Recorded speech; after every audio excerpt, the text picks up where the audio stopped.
आशीर्वाद रत्नेश जी महाराज आप ही के साथ करते हुए, क्योंकि आप कथावाचक हैं, धर्म गुरु हैं, हो सकता है कि धर्म के लिहाज से सबकी समझ उतनी परिपक्व ना हो जितनी कि आपकी हो।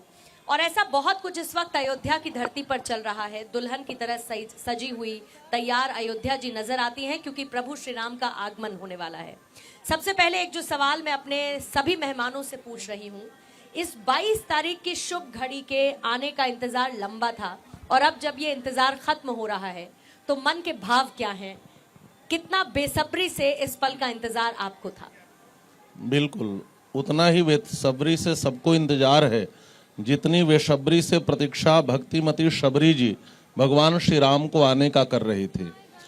उतनी ही बेसब्री से इंतजार है भगवान के आने का जब सारी दुनिया पीड़ित थी, जब रावण के अत्याचार से पृथ्वी त्राही त्राही कर रही थी, देवता परेशान थे, गायें रो रही थी, सत्पुरुष सज्जन रो रहे थे। और फिर भगवान जब अवतार लेकर के आए तो जितना आनंद उस समय त्रेता में लोगों को आया होगा, मुझे लगता है कि इस समय वर्तमान में वही आनंद, वही उत्साह, वही आह्लाद, वही उत्साह देखने को मिल रहा है। रोम रोम पुलकित है, आनंदाश्रु निकल आ रहे हैं कि हमारे भगवान श्री राम 500 वर्षों के बाद पुनः इस अयोध्या में अपनी प्रतिष्ठा के अनुसार प्रतिष्ठित हो रहे हैं। हमारे राम जी की जो प्रतिष्ठा है उसके अनुसार प्रतिष्ठित हो रहे हैं। और मुझे लग रहा है जब 14 वर्ष के बाद राम जी आए थे तब अयोध्या में इतनी बड़ी दीपावली मनाई गई थी।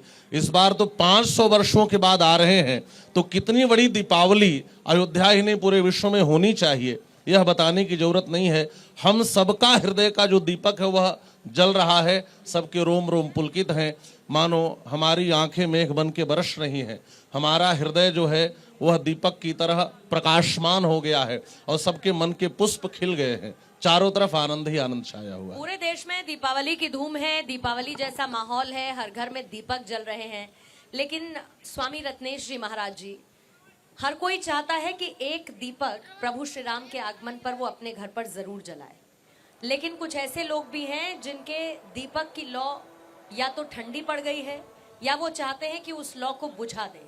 क्या प्रभु श्री राम के आगमन की वो खुशी हर एक व्यक्ति के मन में है नहीं, और अगर नहीं तो क्यों? रावण की मृत्यु हो चुकी है और मंदोदरी आकर के रोते हुए एक बात कहती है जो बहुत महत्वपूर्ण है। मंदोदरी ने कहा कि राम विमुख असहाल तुम्हारा, रहा न को कुल रोवनी हारा। मंदोदरी ने रोते हुए कहा, महाराज मैं हमेशा आपको समझाती थी कि राम से बैर मत करो, राम के विमुख मत बनो, राम के विपक्षी मत बनो। और राम से आप विमुख हुए तो आज आपका हाल ऐसा हो गया कि आज आपके कुल खानदान में कोई रोने वाला भी नहीं बचा है। और यह मंदोदरी की कही गई बात आज पूरे विश्व के उन लोगों को समझना चाहिए जो राम के विमुख खड़े दिखाई दे रहे हैं, वह राम के उन्मुख हो जाएं, राम के सामने आ जाएं। राम के सामने आने से ही कल्याण होगा।